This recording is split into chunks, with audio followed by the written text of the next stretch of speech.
শাহরুখ খান আর প্রিয়াঙ্কা চোপড়া দুজনেই global icon. তাহলে প্রশ্ন হচ্ছে, বলিউড কেন প্রিয়াঙ্কাকে তাড়ালো? সম্প্রতি সাংবাদিক সিদ্ধার্থ কানানের সঙ্গে এক আলাপচারিতায় প্রযোজক শৈলেন্দ্র সিং দিয়েছেন বিস্ফোরক মন্তব্য। তার দাবি, শাহরুখ খান এবং প্রিয়াঙ্কা চোপড়ার কাজের ধরন, পেশাদারিত্ব এবং ক্যারিয়ার পরিচালনার মানসিকতা সবকিছুতে রয়েছে গভীর মিল।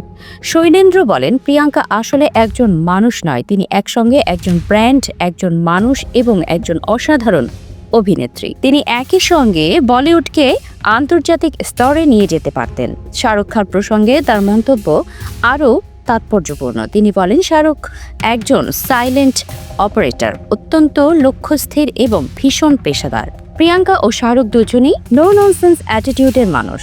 কাজের ব্যাপারে কোনো আপোষ নেই। এই জায়গাতেই তারা একই কাতারে দাঁড়িয়ে। কিন্তু প্রশ্ন উঠছে, এমন একজন আন্তর্জাতিক মানের তারকাকে বলিউড ঠিক কিভাবে ব্যবহার করলো? শৈলেন্দ্র সিং বলছেন, বলিউডের অভ্যন্তরীণ রাজনীতি প্রিয়াঙ্কাকে কোণঠাসা করেছে। তার কথায়, প্রিয়াঙ্কা চোপড়ার মতো মানুষদের বলিউডের ব্র্যান্ড অ্যাম্বাসেডর হওয়া উচিত ছিল। কিন্তু গত 15 বছর ধরে দেখছি সবকিছুর মুখ হয়ে আছেন করণ জোহর। কিন্তু তিনি কি একাই বলিউড?